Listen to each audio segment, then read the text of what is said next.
Bonjour à toutes et à tous. Merci aux organisateurs, organisatrices, présentateurs, présentatrices et à tout le staff qui a travaillé pour ce webinaire. Et je voudrais commencer par un mot seulement pour dire à la personne qui a posé la question sur les mineurs non accompagnés et que nous avons même au Sénat, mon cabinet a fait un test contre les examens osseux, n'est-ce pas, qui sont des examens pas très précis, mais qui déterminent parfois l'âge de ces jeunes. Et bon, pour qu'on supprime ces tests. Et deuxièmement, lors des derniers textes sur les mineurs, et j'ai beaucoup insisté au nom de mon groupe écologiste sur l'accompagnement, sur la présomption de minorité et sur la contribution des départements à l'aide à ces jeunes. On ne les aide pas, on les déclare non mineurs parce que l'ASE n'a pas de fonds et que les départements ne veulent pas dépenser de l'argent et ils se débarrassent de ces mineurs non accompagnés. Alors, c'est un petit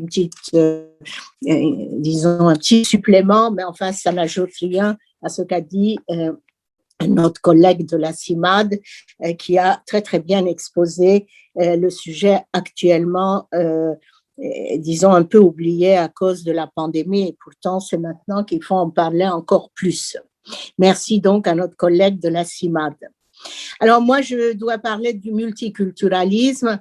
Le multiculturalisme est une notion qu'on interprète très mal en France et qui dit multiculturalisme dirait, soi-disant, ce serait de l'anti-laïcité, ça serait un soutien à l'islam, etc. Tout cela relève de l'interprétation. Le multiculturalisme, si on veut résumer, c'est un ensemble de règles universelles du droit et le respect des singularités. Tandis que dans notre universalisme, c'est pas moi qui le dis, je cite la grande historienne et sociologue de la France qui s'appelle John Scott et qui est à Princeton et qui a beaucoup écrit sur l'universalisme français qu'elle définit comme catholique, masculin et blanc. Alors, bon, on peut bien sûr nuancer cette définition, néanmoins, on sait bien que cet universalisme théorique, puisque dans la réalité, cet universalisme a aussi beaucoup de carences, puisque cet universalisme est plutôt, disons, centré vers ce qui se trouve centré ou qui englobe le centre et pas la périphérie. Alors, quand je dis périphérie, c'est ces personnes qui n'ont pas la même couleur, la même religion et la même origine et qui sont issues de l'immigration ou de la diversité et parfois pendant plusieurs générations. Ce n'est pas seulement les nouveaux venus. Et quand on regarde un petit peu les grandes écoles et les postes de prestige, on voit très peu de personnes de couleur noire, peu de personnes dites de type arabe, maghrébin ou musulman. Enfin, je sais pas, musulman, ce n'est pas quand même une caractéristique d'origine, mais plutôt une religion. Tout cela se confond dans l'esprit de celui qui revendique l'universalisme. Dans les années 1970, on a fait des politiques adoptées dans plusieurs pays, prenant en considération les diversités des sociétés civiles. Le soutien public à l'expression des cultures minoritaires était en vogue, signe d'appartenance et promotion des individus issus de ces minorités dans les cercles de pouvoir, dans les médias. Et il y a eu vraiment des lois constitutionnelles en Australie en 73, en Suède en 75, qui ont adopté cette sorte d'universalisme que nous ramenons en France, surtout en période de crise comme maintenant, à l'islamo-gauchisme, à l'intersectionnalité, bien sûr, tout ce qui concerne le colonial, décolonial, etc. Et vous savez qu'actuellement, il y a des violences adversaires, aussi bien à droite qu'à gauche, sur ces questions.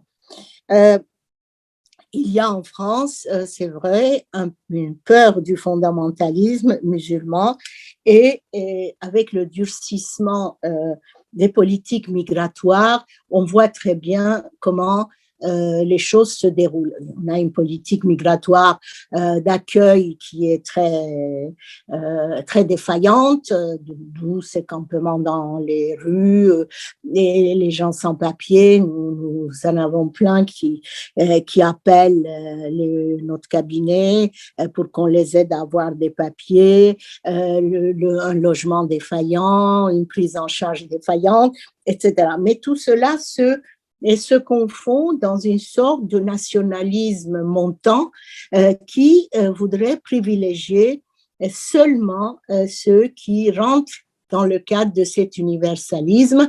D'ailleurs, on voit ça avec les femmes aussi. Hein.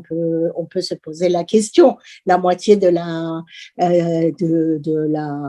population mondiale et française qui n'a pas le même taux d'accès au cœur de la République.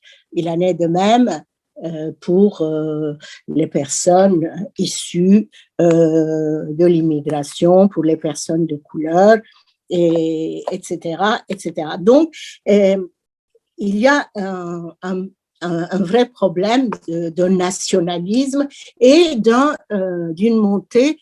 Et disons, en France, on répète pas trop parce qu'on est un pays laïque, sauf que la laïcité est devenue une sorte d'instrument pour dire que, sans le dire d'ailleurs, que ce modèle doit être appliqué à tout le monde, ce qui signifie qu'on ne respecte pas la particularité des personnes issues aussi bien de l'immigration, l'identité des femmes, l'identité des LGBTQI, l'identité des gens qui n'entrent pas dans la catégorie universalisante. Alors là, ça pose des vrais problèmes puisque la laïcité est instrumentalisée dans ce sens.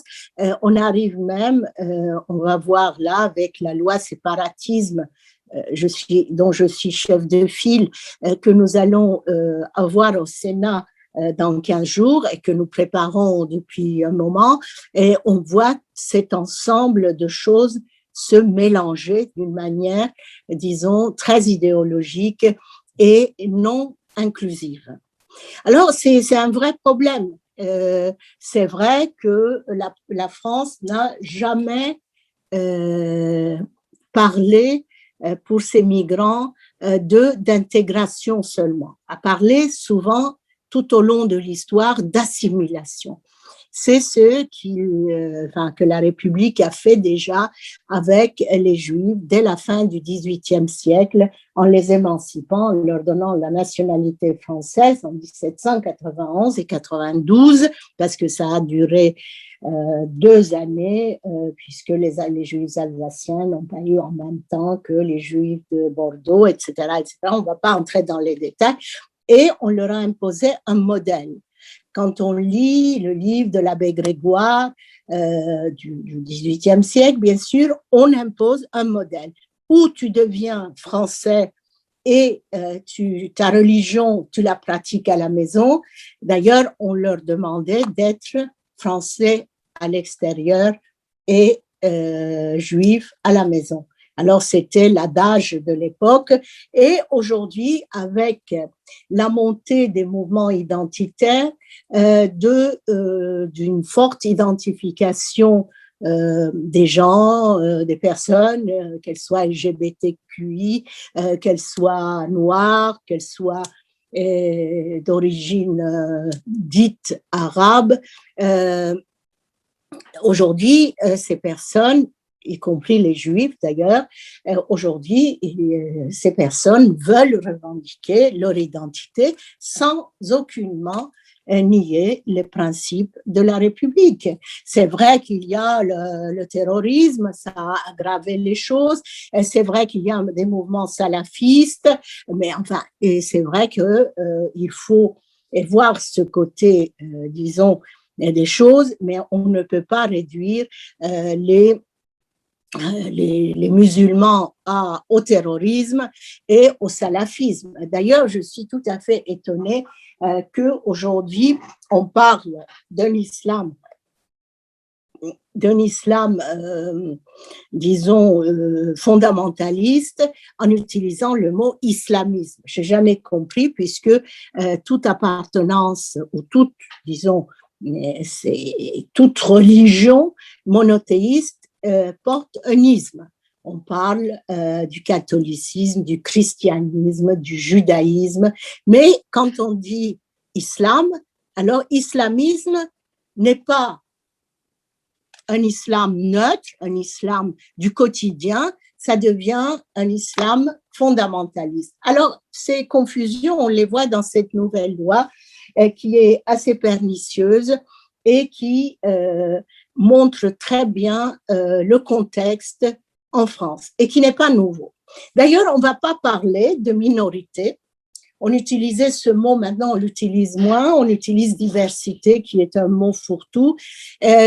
Tout cela n'a pas été, enfin quand on parle de minorité, on ne parlera pas d'une minorité portugaise, d'une minorité arménienne, d'une minorité italienne, parce que les migrants d'origine chrétiennes ne sont pas considérées comme des minorités. Alors c'est un vrai problème, il vaut mieux se poser la question et pour préparer des réponses parce que c'est un des problèmes également discriminatoires et qui aujourd'hui fait débat.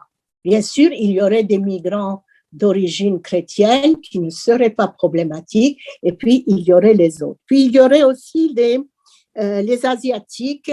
Le bouddhisme est considéré dans la majorité des cas comme une philosophie et pas comme une religion.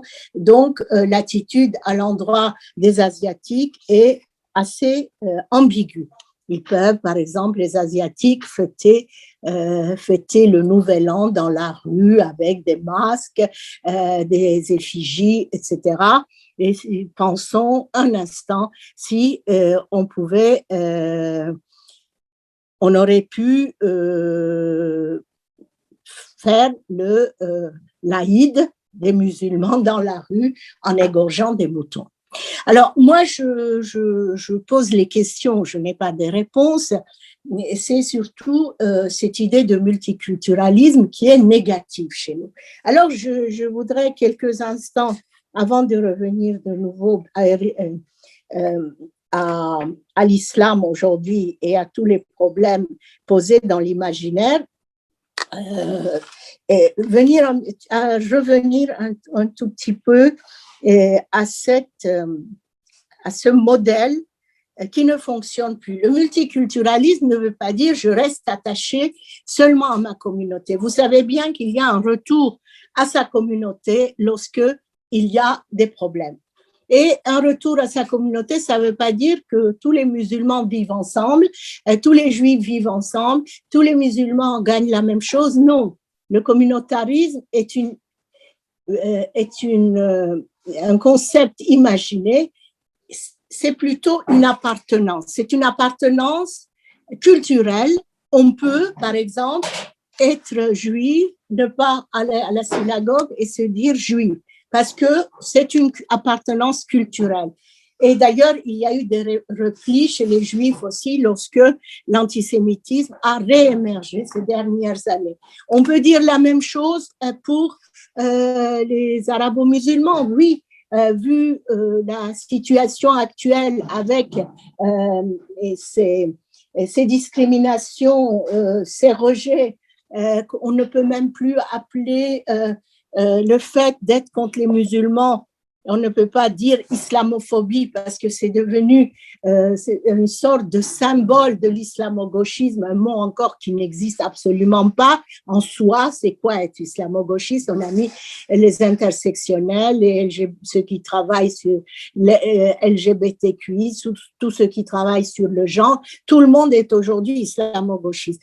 C'est que la France n'est pas en mesure d'accepter que les gens gardent leur culture et puissent être français à part entière. C'est un problème qui préoccupe d'ailleurs depuis le 19e siècle. Et aujourd'hui, l'État, après le concordat du 19e, s'occupe encore, a commencé à s'occuper même de la religion. Regardez, on veut réformer l'islam. Je suis tout à fait d'accord que l'islam peut se réformer, prendre d'autres voies, changer certains modes de fonctionnement, mais ce mouvement ne peut pas venir d'en haut. L'État ne peut pas dire aux gens comment ils doivent prier, comment ils doivent devenir un bon musulman, etc. Mais l'État aujourd'hui est laïque s'introduit dans la religion et régimente les religions. Voilà ce qui arrive avec la loi séparatisme dont je vous ai parlé. Le modèle est poussé à l'extrême. Tandis que dans le multiculturalisme, vous allez, par exemple, vous allez à l'aéroport, vous êtes à l'aéroport à New York, vous voyez des latinas, des filles issues d'Amérique latine qui parlent entre elles, des amis, des copines, des employés qui parlent entre elles en espagnol. Et puis, quand le client arrive, elle parle un anglais parfait.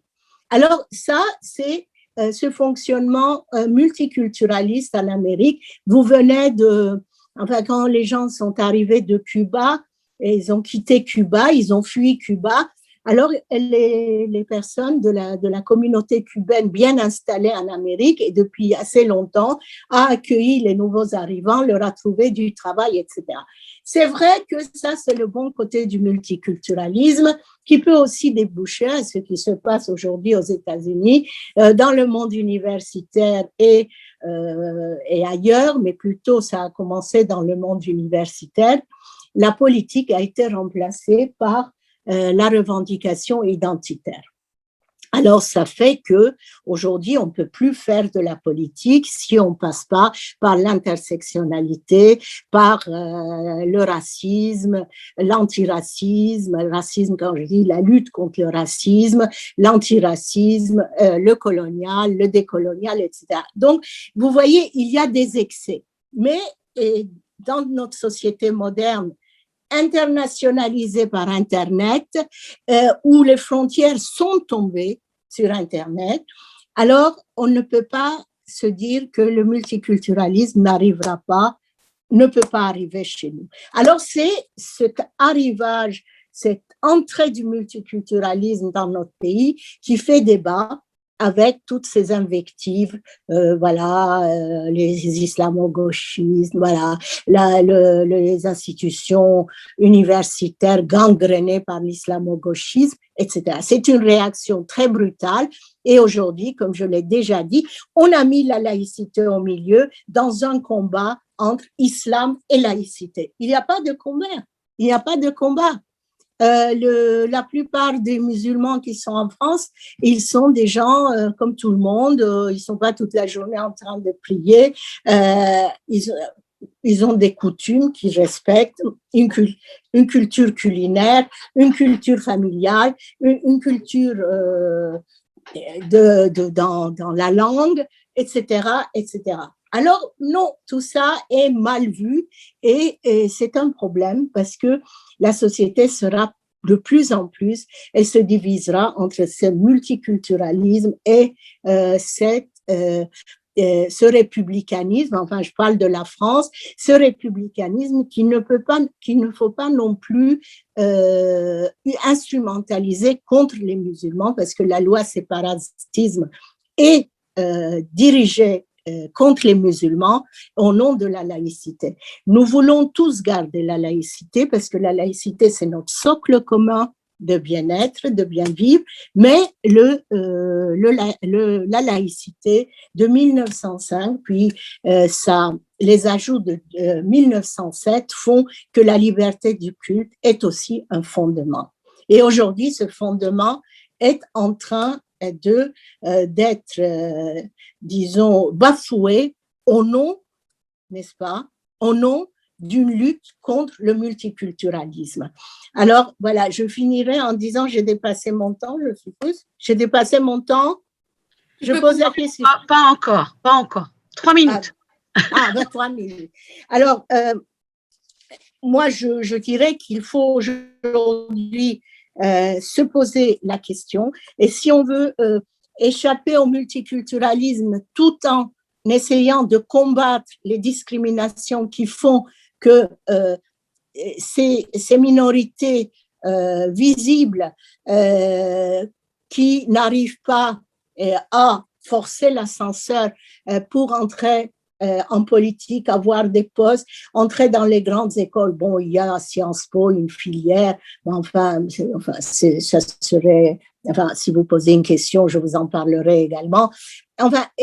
Les partis devraient commencer aussi, parce que la politique est une voie pour ces minorités visibles pour réussir et changer les politiques aussi bien migratoires, les politiques antidiscriminatoires, etc. Mais l'ascenseur ne bouge pas parce que il n'y a pas assez de place à partager, il faut le dire clairement, il n'y a pas assez de place à partager, c'est comme dans les partis politiques, on donne des postes sur les listes, même dans un parti comme le nôtre, très ouvert aux minorités, antidiscriminatoires, antiracistes.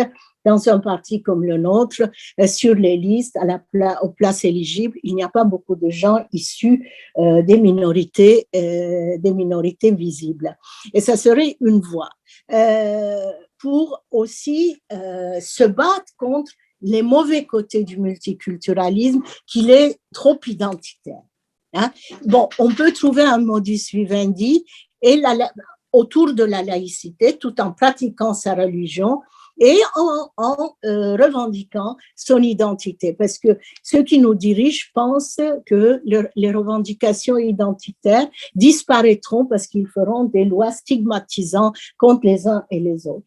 Alors, donc, j'appelle à ce modus vivendi entre les deux, sans les excès, parce que notre système est aussi excessif, qui demande aux gens de tout abandonner au nom de la République et sans toucher aux migrations, aux gens issus des migrations chrétiennes qui ne sont pas vus comme minorités visibles. Donc le problème est complexe et pour cela, je propose 2 choses, parce que de la critique, il faut passer aux propositions. Il faudrait aujourd'hui qu'on sache par les statistiques dites ethniques, enfin le mot ne me plaît pas, mais on pourrait, comme les chercheurs le font d'ailleurs, nous avons fait, quand moi j'étais à l'université, j'ai participé à des programmes pour savoir où aboutissent ces jeunes nés en France ou venus très jeunes en France, quel est leur itinéraire, à quoi ils aboutissent, quelle est la formation qu'ils suivent, quelles sont les écoles qu'ils suivent, etc. Et puis leur métier, il suffirait seulement de mettre le pays de naissance. C'est tout. Dans lorsqu'on fait des sondages ou avec leur volonté, n'est-ce pas? Même sur les registres, il y a plusieurs façons d'indiquer cet élément et essayer de savoir quel est le nombre, parce que nous parlons sans connaître le nombre des gens, sans connaître les itinéraires des personnes qui sont discriminées. Et la deuxième chose qui va vous faire qui va peut-être vous énerver. Je suis pour la discrimination positive. Et j'aime pas ce mot parce qu'il n'y a pas de discrimination qui soit positive. En France, on est allé jusqu'à traduire le positive action américain en discrimination positive. Je suis plutôt pour l'action positive, à savoir qu'il faut, et comme on l'a fait avec la parité, même si ça ne marche pas très bien, légiférer pour une période donnée, limitée, sur cette action positive pour que les personnes issues des minorités et les femmes toujours qui ne profitent pas assez de la loi sur la parité, enfin on ne les fait pas profiter assez. Vous voyez, hein, on est 23% ou 30% au Parlement, au gouvernement, on n'est pas très, très nombreuses non plus dans les conseils d'administration, etc., etc. Pour que je ne prétends pas qu'il faut faire de l'action positive une loi fixe sans limite, mais pour une période, c'est très utile pour qu'on arrive pas au multiculturalisme, mais que la société multifacette, la société de la multitude que nous sommes, apparaisse aussi dans les institutions, la société, et qu'on puisse arriver à une certaine, pas vivre ensemble, parce que le vivre ensemble est un mot creux, mais avoir une cohésion sociale. Merci. Merci beaucoup Esther Benbassa.